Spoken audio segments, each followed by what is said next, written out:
Hi guys! It's me, Jaycelicious. Naka-annual leave tayo ngayon. So, nandito ako sa pinsan ko sa Sharjah para magbakasyon, para makapag-relax, unwind, at saka recharge bago ulit ang pasukan. 1 week lang naman ang annual leave ko. Pero, syempre, malaking bagay na rin yun. Pag gusto mong magpahinga, bagong environment, o mag-green siya dito, o tignan mo, ang ganda. So, pupunta ako sa bahay niya. Doon ako mag-stay para makapag-gala-gala din ng konti, makapag-ikot-ikot. Alam mo na. Ayan. Tumawid kasi ako eh. So, pag lumuluwas ako pa Sharjah, usually, nagbibitbit talaga ako ng maleta para hindi mahirap magbiyahe. Hindi ka mahirapan. Kasi pag nakabag, mabigat sa likod. So, ngayon sobrang init. Pero nag-walking tayo. Papunta dun sa bahay niya. Malapit lang naman. Ito yung, kung makikita nyo, ito yung lugar.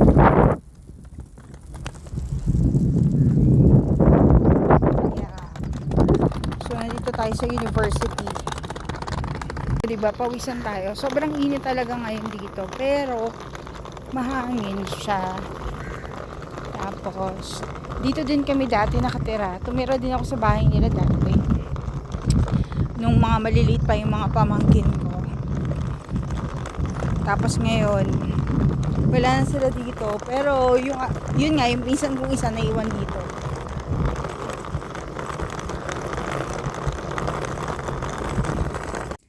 So, ayan, nakapasok na ako sa bahay. Papahinga lang ako konti. Tapos, planong pumunta sa grocery kasi gusto kong tutuan yung pinsan ko ng masarap na pagkain para mamayang dinner. So, dito muna tayo. Mga ilang minutes. Papahinga lang para paglabas mamaya, magsusombrero na lang ako at saka magja-jacket kasi mainit nga. Nakalimutan ko kasi yung payong ko sa Abu Dhabi ito nga itong luwas ko na to, nakalimutan ko. Naiwan ko siya dun sa may bag banda. Anyways, see you later. Hi guys, hindi ko na kayo sinama. Nag-grocery tayo. So, kababalik ko lang. Pahinga lang ng konti. Tapos patugtog. Sobrang init dito, pero parang mas mainit sa Abu Dhabi. So, yun lang. Pag OFW ka, tapos may time ka na gusto mong mag-local leave, punta ka lang sa pinsan mo. Actually, swerte lang ako kasi nandito yung pinsan ko eh. So, meron talaga ako napupuntahan, na-enjoy yan. Kasama siya, nakakapasyal. Pero mas masaya kami noon nung nandito talaga yung family niya. Tsaka yung mga pamangkin ko nung bata pa sila. Kasi, pag weekends or pag mahaba yung bakasyon, in fairness dun sa hipag ko na pinsan, talaga nagpa-plan talaga siya ng mga pasyal, ikot, sa Dubai, Sharjah, Khorfakan, Ajman. Minsan nakarating kami ng Ras Al Khaimah.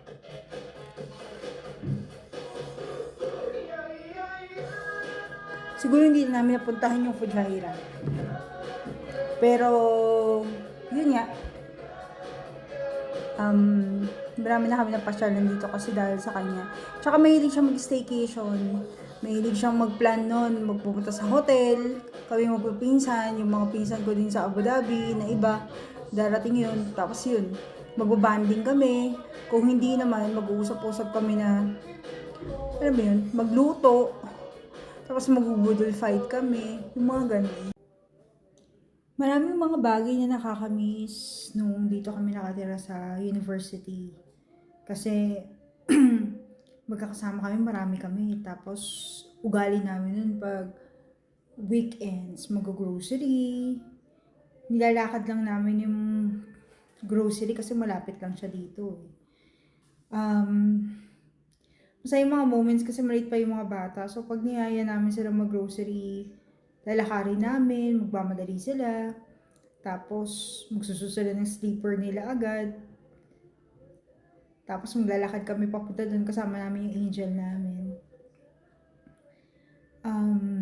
Matagal na kasi sa kanila yung angel na yun yung nag-alaga sa mga babies nila nung maliliit pa. Kasi yung isang baby nila, pinanganak yun sa Jeddah, yung isa na pinanganak dito sa Abu Dhabi. Ang bilis ng panahon, ang bilis lumaki ng mga bata ngayon. So yung mga moment, pag, yun nga, last time dumalaw ako dito, parang yung mga memories, namimiss ko talaga sila. Naalala ko sila kasi dito kami naglalaro dati. Papakita ko sa inyo. Yan. Yan, dyan sila tumatakbo-takbo. Dyan kami naglalakad-lakad. Nagbabike sila. Hinahabol namin sila. Dyan kami sa bench nakaupo. Tinitignan namin sila. Marami kasing mga ibon. Ito yan. Tapos, lalo na pag mag-winter na, ang sarap. Kasi maganda yung panahon. Yung mag-aagaw yung winter, papuntang, alam mo yan, after summer. Masarap kasi palamig na yung panahon. So, may mga time talaga na yung mga bata, napakahilig talaga nilang maglaro. Napakahilig nilang tumambay, mag-enjoy kasama yung angel nila, mag-bike, mag-scooter, yung mga ganun. Nakakamiss. Nakakamiss yung laughter, yung kulitan, yung saya. Siyempre, may kanya-kanya na kaming buhay, may kanya-kanyang mga project, may kanya-kanyang mga gustong gawin sa buhay, para din sa mga bata. Kaya, alam mo yun, kaya pag nandito ako sa UAE, tapos napunta din sila lalo na sa ibang bansa, mamimiss mo. Kasi iba din talaga yung life dito sa UAE eh. Kahit pa paano dito nakakapag-rest ka, nakakagala ka, nakakaikot ka. Alam mo yun, pagkasama mo sila, masaya, nakakamiss. Nakakamiss sobra. Hi guys! Good morning! So, kagigising ko lang. Kagabi dumating na yung pinsan ko, hindi ko na napakita sa inyo yung niluto ko na kaldereta.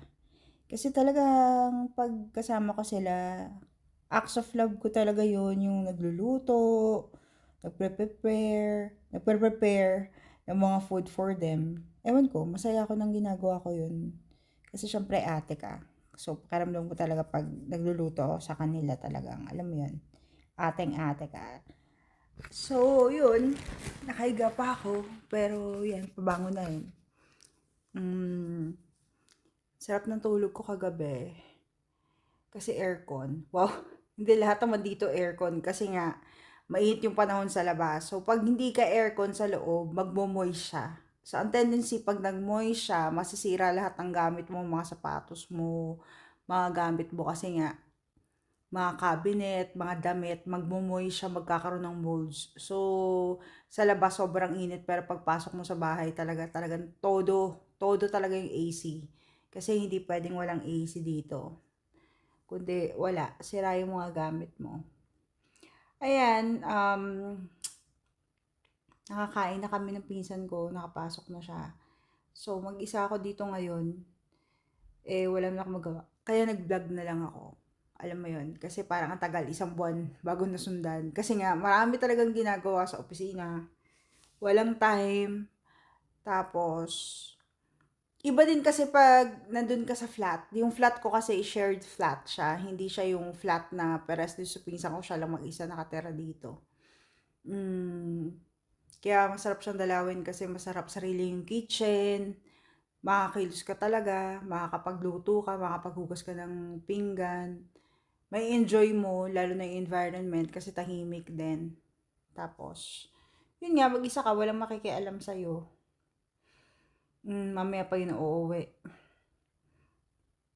Eh, kahapon masaya kami after namin kumain, nagchikahan kami.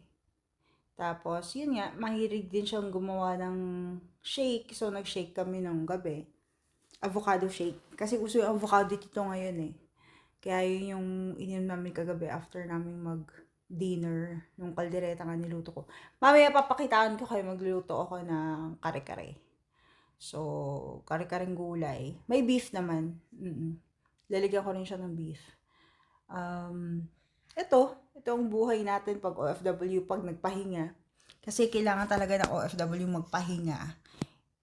Minsan-minsan, alam mo yon para ma-recharge tayo. So, speaking of pahinga, dito lang ako, mag-stay ako sa bahay. Siguro isipan ko rin mamaya mag-walking. Try natin, tignan natin kung ano yung sumpong ko. Speaking of shared flat. Okay. Siguro yung iba lang tataka, ano yung shared flat? Bakit may ganun? Bakit ganyan? Bilang OFW, explain ko lang. Mahal kasi ang dito, ang bahay. So, kaya nagkakaroon ng shared flat. Sa isang flat, minsan 20K nakatira, tapos may partition, may room na may CR, master's bedroom ang tawag doon. Or minsan, yun nga, partition. Partition, may mga CR din naman na available para sa inyong lahat. So, lahat kayo pwedeng gumamit doon. Mabababae, mga palalaki. Karamihan dun sa kasama namin sa flat, puro mga Pilipino. Sa Abu Dhabi kasi wala talagang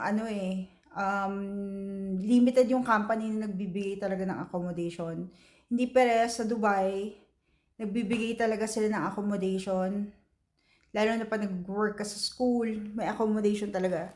Dito kasi sa pinagtrabahuhan ko, hindi sila nagbibigay ng accommodation unless teacher ka, bibigyan ka nila ng accommodation. Or mamimili ka kung allowance, ganun. Pero pag mga staff ka lang, hindi ka talaga nila bibigyan ng accommodation. Maghahanap ka talaga ng sarili mo. Eh ngayon medyo mahal. Kaya swertihan na lang po nakahanap ka ng mura. At saka yung, alam mo yung hindi ka makaka-experience ng mga unavoidable circumstances like yung mga tipong nasunugan, yung mga building, gano'n. Kasi may mga moments na gano'n talaga yung mga nangyayari. Kasi nga, shared eh. So, pag shared, merong mga burara, mga OFW na gano'n. Walang pakialam sa tinitirhan, may mga scooter na charge, which is a no-no. Kasi minsan na-overcharge yun. Yun ang nagiging cost para masunog yung flat nyo. Marami nangyayari dito, kaya as much as possible, yung nahanap namin na flat, pang 7th floor kami sa Abu Dhabi. Pang 7th floor kami. Minsan gusto kong i-video yon, kaya lang nga, dami namin doon. Tsaka medyo magulo kasi yung room ko. Hindi ko pa naaayos. Kasi wala din talagang time. Walang time mag-ayos. Busy sa work. Pero hindi mo siya ganun kagulo, as in parang squatter. Hindi naman. Kahit pa paano maayos naman siya. Kailangan na ng konting punas-punas, ganyan, konting walis-walis, mga ganun. Konting ayos, konting tulak ng mga gamit-gamit para natatanggal yung mga alikabok. Kasi dito talagang dusty dito. Kasi syempre, ano pang expect mo? Nasa desierto tayo, di ba? So, yun.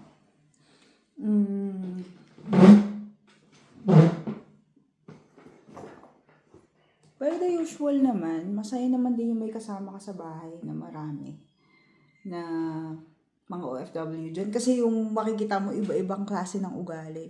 Merong malinis, merong mga burara, merong mga OC.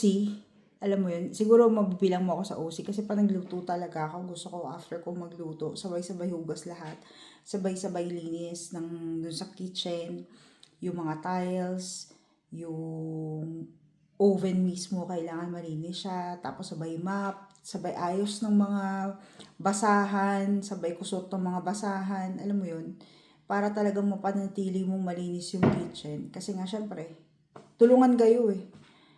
Parang dapat team kayo dun sa isang bahay. Kaya lang meron talaga na sumasablay. Marami talaga Pilipino na sumasablay pagdating sa kalinisan. Hindi mo talaga maano yan. Tawag dito, makikita mo talaga yung pagkakaiba-iba ng ugali. Lalo na pag magkakasama kayo sa bahay. Pag OFW ko kasi merong mga iba na. Ako talaga pag weekends, pag wala akong pasok. Friday is half day kasi prayer time yun dito. So, half day siya talaga. Pero minsan nag-online ako sa work. Mga 2 hanggang 4, naka-online pa kami yan. Kasi may mga, alam mo yun, kailangan pang tapusin. Minsan nga manonotice ko, parang, oh my God, but parang ako lang naka-online. Parang lahat sila naka-offline na sa work. Parang ganyan. Friday, kasi nga prayer time. Tapos, pagdating ng mga matutulog ako.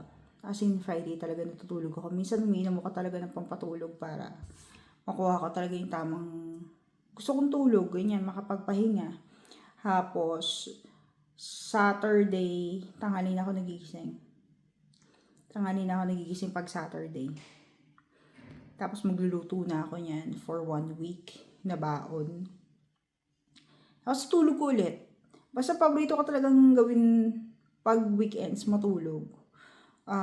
Sinisipag lang talaga ako ngayon na pumunta talaga dito sa Sarja kasi nga yung environment yung tinitirhan ng pinsan ko masyadong maganda. Yung makakapagpahinga, tahimik, ganyan. Tapos kasama mo pa siya. Sinasamahan ko talaga siya kasi nga wala dito yung family niya. At saka alam ko din yung pakiramdam kasi ng mag-isa. Malungkot din kasi, lalo na pag wala kang kasamang kumain. Ganyan. Pag wala kang kasamang kumain, ang gagawin mo na lang talaga bumili ng pagkain. Yung lutong pagkain, tapos yun na lang kakainin mo. Kasi wala kang gana kumain din. Kung hindi actually pag OFW ka, tapos mag-isa ka lang, napaka-unhealthy ng mga kinakain mo. Kasi kung ano-ano na lang. Kaya nga minsan talaga parang makakabawi ka lang ng kain pag kasama mo yung pinsan mo or may kasama ka talagang kumain. Masaya kasi yung nagluluto ka tapos kakain kayo ng sabay kaysa yung ikaw lang mag-isa. Bibili ka na lang talaga kung ano yung mabili mo, shawarma, ganyan, burger, order ka na lang. Yun na lang talaga yung kakainin mo. Maraming challenges bilang OFW. Actually, bago noon, wala naman talaga akong planong mag-OFW. Wala, as in, wala talaga akong planong maging OFW. Pero marami na nagula sa akin na makakalis daw ako, papunta sa ibang bansa, hindi daw talaga ako pang Pilipinas, mga ganun. Pero parang hindi ako naniniwala. Kaya parang dumating sa point na parang ayoko nagpapahawak ng kamay sa mga hindi ko kakilala, yung mga strangers. Kasi minsan ang hilig nila akong maghawak ng kamay tapos titignan nila, ay, iha, parang ganyan. Hindi ka talaga pang Pilipinas. Marami ka ba sa mapupuntahan? Ayoko maniwala nun. Kasi hindi mo ako nag-a-apply. Hanggang sa, yun nga, mayroong nangyari sa buhay ko na parang nag-push sa akin na mag-apply papunta sa ibang bansa. Kasi feeling ko that time is parang ang liit-liit ng mundo para sa amin dalawa. Kaya parang mas pinili ko na lang na, lalayo na lang ako. Kaysa yung lagi kong nakikita, parang ganyan. Tapos parang ang lapit-lapit, parang ang bigat-bigat, parang hindi masaya, parang ganun. Mas maganda siguro sa iba. Mag-explore ako, kaysa nandun ako sa comfort zone ko. Actually, hindi na nga siya comfort zone eh. Kasi nga, parang sobrang tragedy nung nangyari. So, sabi ko, labas ako na ibang bansa. Total, lahat naman nakasamahan ko dun sa work ko dati before is parang naging successful going to Oman, going to Maldives. Oo, dun sa nakapag-work. Tapos Australia. Sabi ko, try ko mag-apply online. Hanggang sa yun na nga, nag-try ako mag-try ako maggawa ng profile ko online sa work abroad. Malaking tulong talaga yun sa mga may planong maging OFW. First things first. Pag gusto mo maging OFW, ang unang-unang mo talagang gagawin is mag-passport ka. Magpa-passport ka kasi gusto mo mag-abroad eh. Hanggat wala kang passport, pangarap lang yan o plano mo lang yan. Pero pag gusto mo maging OFW, pa-passport ka agad. Tapos gawa ka ng profile mo sa work abroad. Pag nakagawa ka ng profile mo sa work abroad, ang daming agency na legal doon. Kasi makikita mo yung mga illegal na agency, nag-close talaga sila. So makikita mo doon yung mga agency na talagang legal. Doon ka mag-a-apply. Ang dami ko na pag-applyan. Sinuyod ko rin buong Malate. Pag gusto mo talaga mag-abroad, lahat gagawin mo. Punta ka sa Manila, punta ka sa Malate. Susuyurin mo talaga yon from here to there, from there to here, parang ganyan. Babalik-balik ka. Papasa mo talaga yung CV mo. Kailangan mag-print out ng madaming CV. Tapos may mga fill upan kang mga form doon. Ang dami mong makikilalang yung mga tinatawag na senior or yung mga batak na talaga ng OFW, mga kuya, mga ate, mga nanay, mga tatay, na alam nila na pag bago kang salta, ganun. Alam nila na parang, bago ka, gusto mo mag-abroad, kaya mo ba? Ganun yung mga tanong nila sa'yo. Kasi mahirap talaga, mahirap maging OFW. Lalo na, tawag dito, yung talagang dumaan ka sa number 1 to 10. Yung susuyurin mo talaga kung paano mag-apply. Yung tinatawag na talagang OFW na talagang tawag dito, sa 10 nag-apply ng OFW, minsan isa lang talaga nakakaalis.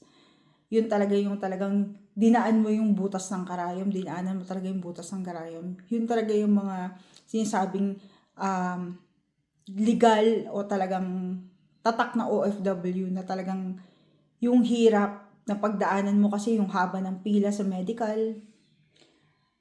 Anyways, pag nag-medical ka na, nandun ka na sa ibig sabihin, malapit ka nang makaalis. Pero hindi 100% kasi mayroong mga iba na pag OFW na nakapag-apply, nakapag-medical, hindi pa rin nakakaalis. Kasi nga, minsan, lumalabas yung mga sakit na hindi mo alam.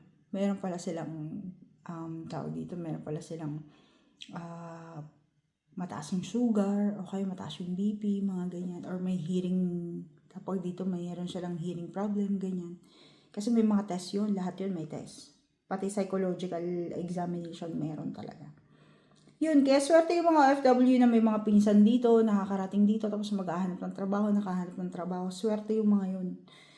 Pero, yun nga, yung mga OFW yung talagang dumaan sa hirap na, alam mo yung pera mo lang yung dala mo, mag-a-apply ka, tapos magkano lang yung dala mong pera, pamasahe lang, tapos kakain ka, kailangan mong kumain. Naranasan ko lahat yun Naranasan ko yung mag-a-apply ako, tapos ang dala ko lang pera is kasya lang pamasahe or tinatabi ko siya para sure ako na walang additional payments bago ako kumain.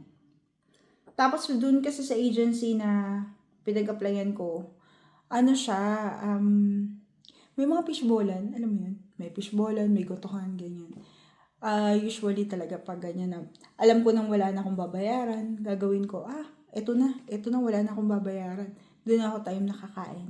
Kasi, para safe na ako. Hindi na ako mag-iisip na, kailangan ko pang, may babayaran pa ako, kailangan ko pa ng ganitong halaga, ganyan. Pag wala ka nang babayaran, safe ka na. Pwede mo nang gawin lahat. Alam mo yun, pwede ka nang kumain. Mahirap maging OFW, mahirap yung pagdadaanan na pagiging OFW. Pero worth it naman kasi syempre, lalo na pag nakakapagpadala ka na, nakakatulong ka na sa family mo. Tapos, you make them proud kasi nga may mga achievements ka dun sa office mo. May mga accomplishment ka, na-appreciate yung trabaho mo. Alam mo yun. Kaya, malaking tulong din yung appreciation sa isang company pag OFW ka. Kasi, worth it yun kasi nga yung pagod, yung hirap. At saka bawal ka kasi magkasakit. Yung parang bawal ka magkasakit pag OFW ka dito. Kasi bawal ka nga umabsent, as in, hindi ka pwedeng umabsent. Pero meron mo naman privilege, alam kung talagang hindi mo naman nakaya, no? Pwede ka naman umabsent. Kasi meron naman sick leave. Ang sick leave dito is parang mga 14 to 15 days paid yun. Tapos, basta magpapresent ka lang ng SL, certificate. Pwede na yun. I-acknowledge na nila yun. Tapos may process naman kung paano mo siya isasubmit sa HR. Basta kailangan may approval yun ng boss mo. Kasi pag walang approval, sorry, deduction yun, walang bayad, ganyan. Pero merong mga company dito na minsan isang araw lang, okay lang yun, excuse pa. Parang declared na ikaw yung nag-declare na ikaw yung may sakit, parang hindi ka makapasok, ganyan. So before, dun sa company namin, allowable yun.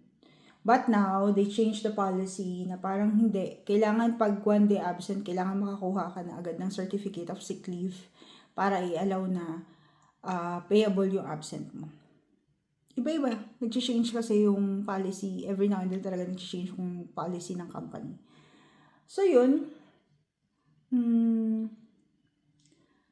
Mga iba-ibang policy ng company talaga dito. Iba-iba. Iba yung sa Abu Dhabi, iba yung sa Sharjah, iba yung sa Ras Al Khaimah, sa Dubai, iba-iba yung mga policy nila. Kung ano yung masumpungan yung gagawin. Pero most of the time kasi, may sinusunod din talaga sila na higpit ng company. Alam mo yun. So, yun nga guys. Kaya nga, sa mga tao na hindi nadanasan yung pagiging OFW, yung akala nila pag OFW ka, napakalaki na agad ng sahod mo, maganda yung buhay kasi nasa abroad ka. It's a no para sa akin. Masarap lang kasi yung mga perks ng pamamasyal dito kasi sa UAE, karamihan kasi ng pasyalan dito libre, lalo na yung sa mga beach areas, mga ganon, yung mga parks, yung mga nagbibigay kasi talaga sila ng mga libre dito, unless yun talaga mga parang high-end, hindi, syempre may bayad yun. Pero the usual, pag nakikita nyo sila na yung mga kamag-anak yung mga OFW na namamasyal, nagkakaroon ng time na makagala, nakakaroon ng time na makapunta sa iba't ibang lugar dito, malapit lang naman, mura lang naman yung bus. Huwag nyo masyado silang iisipin or i-judge na, nakagala siya, marami kasi siyang pera. Tapos, alam mo yun, yung mga tao minsan nag-iisip na, abroad siya, marami siyang pera, parang ganyan. Hindi, okay? Hindi, kasi parang 1:1 din dito. Nagbabayad din kami ng renta, bumibili din kami ng tubig, ng pagkain.